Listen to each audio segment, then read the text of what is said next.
नमस्कार. आज आपण बाजिंद या कादंबरीच्या काही सुरुवातीच्या पानांवर चर्चा करणार आहोत. आणि खरं सांगायचं तर ही पानं वाचताना एक विलक्षण शांतता जाणवते. पण त्या शांततेखाली काहीतरी वेगळंच शिजतंय असं वाटतं राहतं. आपण आहोत रायगडच्या परिसरात. एक सखाराम नावाचं प्रचंड श्रीमंत सावकार आहे, त्याचं कुटुंब आहे. पण या सगळ्यावर एका मोठ्या युद्धाची, एका दहशतीची सावली आहे. तर आज आपण या पानांमधून सखारामच्या या वरवरच्या सुखी आयुष्यात दडलेले धोके शोधून काढणार आहोत.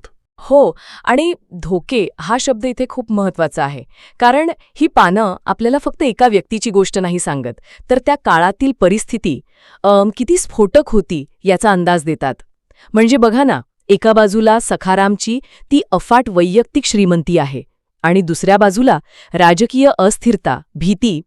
आणि या दोन गोष्टी जेव्हा एकत्र येतात तेव्हा काय घडतं याचाच शोध आपण या चर्चेतून घेणार आहोत. चला सुरुवातच सखारामपासून करूया का? मला एक प्रश्न पडलाय की लेखकाने कथेची सुरुवातच त्याच्या संपत्तीच्या वर्णनाने का केली असेल? म्हणजे 700 मेंढ्या, 300 शेळ्या, 200 बैल हे आकडे देण्यामागे काय हेतू असावा? त्याचं सामर्थ्य दाखवायचंय की त्याची असुरक्षितता? खूप छान प्रश्न आहे हा. कारण वरकरणी पाहिलं तर हे त्याच्या सामर्थ्याचं प्रदर्शन वाटतं. त्या काळात विशेषतः ग्रामीण भागात ज्याच्याकडे इतकी जनावरं आहेत तो जवळपास एका छोट्या राजासारखाच असतो की नाही? हो, बरोबर. पैसा आणि प्रतिष्ठा दोन्ही आहेत. पण जर आपण पार्श्वभूमी बघितली जी बादशाही आक्रमणांची आहे, तर हीच संपत्ती त्याच्यासाठी सगळ्यात मोठी डोकेदुखी ठरू शकते.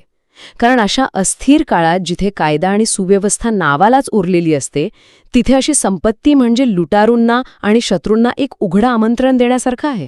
अच्छा, म्हणजे त्याची ताकद हीच त्याची कमजोरी आहे. आणि त्याचं कुटुंब पाहिलं तरी ते चित्र पूर्ण होतं. त्याला 2 बायका आहेत, राधिका आणि अंबिका. अंबिकेला एक मुलगा आहे, बाळू.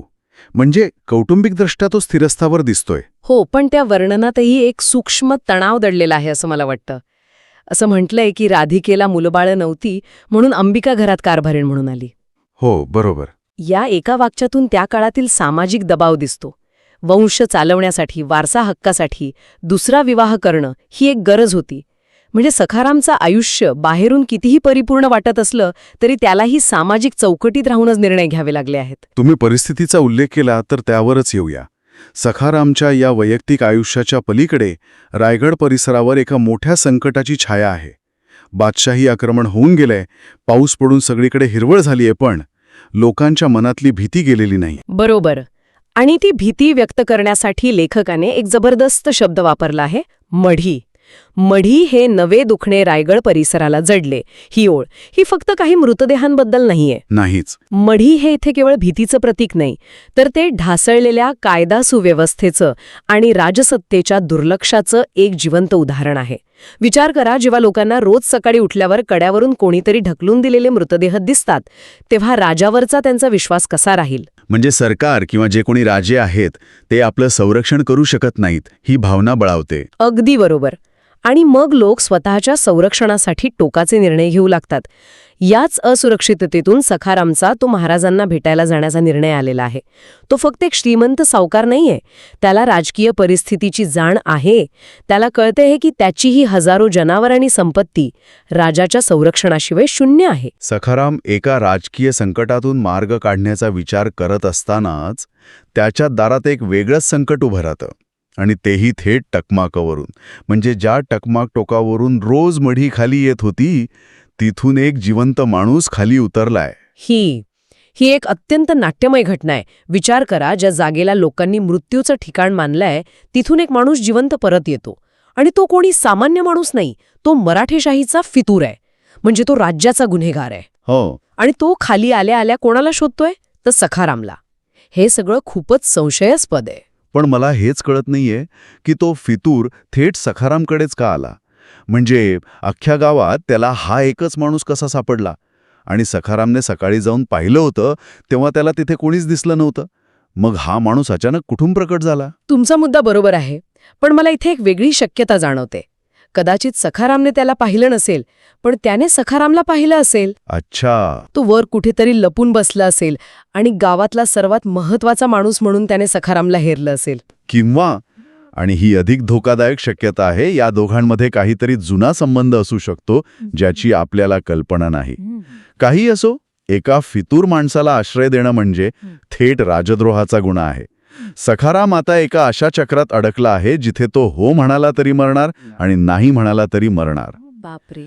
म्हणजे एका बाजूला राजकीय संरक्षण मिळवायला निघालेला माणूस आणि दुसऱ्या बाजूला त्याच्याच दारात एक राजकीय गुन्हेगार उभा आहे. काय जबरदस्त पेचप्रसंग आहे हा. आणि हे सगळं कमी होतं की काय म्हणून कथेचा रोख सखारामच्या लहान मुलाकडे, बाळूकडे वळतो. आणि हा भाग तर आणखीनच अंगावर काटा आणणार आहे. कारण इथे धोका केवळ माणसांकडून नाही तर निसर्गाकडूनही आहे. एक 5-6 वर्षांचा मुलगा जंगलात 2 वाघांना एका म्हशीचे लचके तोडताना पाहतो. सह्याद्रीच्या त्या घनदाट जंगलाची ती क्रूरता त्याच्या कोवळ्या मनावर काय परिणाम करत असेल. का फांदीत अडकून पडतो आणि त्याच्यासमोर एक दुसरा अत्यंत रहस्यमय माणूस उभा राहतो. त्याचं वर्णन तर खूपच तपशीलवार दिलं आहे. काळा कभिन्न, हातात काठी, गळ्यात चांदीची पेटी. आणि सर्वात भयानक गोष्ट म्हणजे तो त्या पडलेल्या घाबरलेल्या मुलाकडे बघून हसतोय. थांबा, तो फक्त हसतोय? एका घाबरलेल्या पडलेल्या लहान मुलाकडे पाहून कोणी असं कसं हसू शकतं? याचा काय अर्थ घ्यायचा? हे हसणं अजिबात मैत्रीचं किंवा मदतीचं नाही. त्यात एक प्रकारची क्रूरता आणि विकृती आहे. इथे लेखकाने खूप हुशारीने 2 प्रकारचे धोके एकत्र आणले आहेत. वाघांनी केलेलं आक्रमण हे नैसर्गिक आहे. ते त्यांच्या जगण्याचा भाग आहे. त्यात कोणतीही भावना नाही, ती फक्त भूक आहे. बरोबर. पण या माणसाचं हसणं ते अमानवी आहे. ते दुसऱ्याच्या दुःखात, असहाय्यतेत आनंद घेणारा आहे. हे दाखवून देतं की माणसाची क्रूरता ही निसर्गाच्या क्रूरतेपेक्षा कितीतरी पटीने भयानक असू शकते. म्हणजे तुम्ही असं म्हणताय की लेखकाने या 2 घटना एकत्र का घडवून आणल्या याचं हे उत्तर आहे? हो, नक्कीच. बाळूच्या माध्यमातून लेखक आपल्याला त्या जगाची ओळख करून देतोय. हे असं जग आहे जिथे तुमची निष्पापता, तुमचं बालपण सुरक्षित नाही. घराच्या वाड्याबाहेर पडताच एका बाजूला हिंस्त्र जनावरं आहेत आणि दुसऱ्या बाजूला त्याहून हिंस्त्र माणसं आहेत. आणि या दोन्ही घटना एकाच दिवशी घडतात, ज्या दिवशी तो फितूर सखारामच्या दारात येतो. हा निव्वळ योगायोग असू शकत नाही. खरंय, एकाच दिवशी 2 अनोळखी आणि रहस्यमयी माणसं सखारामच्या आयुष्यात प्रवेश करतायत. एक त्याच्या दारात उभा आहे आणि दुसरा त्याच्या मुलासमोर. या दोघांचा एकमेकांशी काही संबंध असेल का? ही एका मोठ्या कटाची सुरुवात तर नाही ना? ही शक्यता नाकारता येत नाही. त्या दुसऱ्या माणसाचं वर्णन, काळा रंग, हातात काठी, गळ्यात चांदीची पेटी, हे तो कोणत्या तरी विशिष्ट गटाचा किंवा जमातीचा सदस्य असल्याचा संकेत देतो. तो स्थानिक वाटत नाही. हो, आणि या दोन्ही अनोळखी व्यक्तींचं एकाच वेळी सखारामच्या आयुष्याच्या परिघात येणं हे सखारामच्या कुटुंबाभोवती एक विळखा आवळला जात असल्याचं स्पष्ट लक्षण आहे.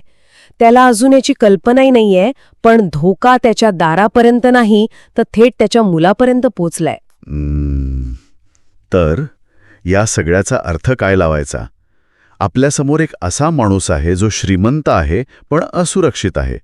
तो एका अशा प्रदेशात राहतोय जिथे युद्धाची दहशत अजूनही कायम आहे. एका सकाळी त्याच्या दारात एक फरारी गुन्हेगार येतो आणि त्याच दुपारी त्याच्या मुलाचा सामना एका विकृत हसणाऱ्या माणसाशी होतो. हे सगळं एका मोठ्या वादळाची नांदी वाटतंय. अगदी. ही दोन्ही पानं आपल्याला एका वादळापूर्वीच्या शांततेत आणून सोडतात. यात 3 महत्वाचे धागे आहेत. पहिला आहे संपत्ती, जी सखारामच्या रूपाने दिसते. दुसरा आहे भीती, जी मढीच्या रूपाने संपूर्ण परिसरात पसरली आहे. आणि तिसरा आहे रहस्य, जे या 2 नवीन आलेल्या अज्ञात माणसांच्या रूपात समोर आलं आहे. या तिन्ही गोष्टी एकत्र आल्यामुळे हे स्पष्ट दिसतंय की सखारामचं आत्तापर्यंतचं सुख समाधानाचं आयुष्य लवकरच उद्ध्वस्त होणार आहे. त्याची संपत्ती, त्याचं कुटुंब आणि त्याचं स्वतःचं अस्तित्व सगळंच आता पणाला लागलं आहे. एका बाजूला राजकीय अस्थिरता आणि दुसऱ्या बाजूला हे वैयक्तिक अज्ञात धोके. सखाराम या दुहेरी संकटाचा सामना कसा करणार हाच खरा प्रश्न आहे. आणि जाता जाता एक विचार करण्यासारखी गोष्ट या मजकुरात उल्लेख आहे की सखाराम महाराजांना भेटायला निघाला होता. बादशाही आक्रमण आणि मराठी शाहीचा फितूर या संदर्भात पाहिलं तर ते नक्की कोणते महाराज असतील, शिवाजी महाराज की संभाजी महाराज? कारण त्या काळाच्या उल्लेखावरून कथेला एक वेगळीच ऐतिहासिक खोली मिळते. आणि दुसरा अधिक महत्त्वाचा प्रश्न असा की जी संपत्ती सखारामला गावात सामर्थ्यवान बनवते तीच संपत्ती या अस्थिर काळात त्याच्यासाठी सर्वात मोठा धोका ठरू शकते का?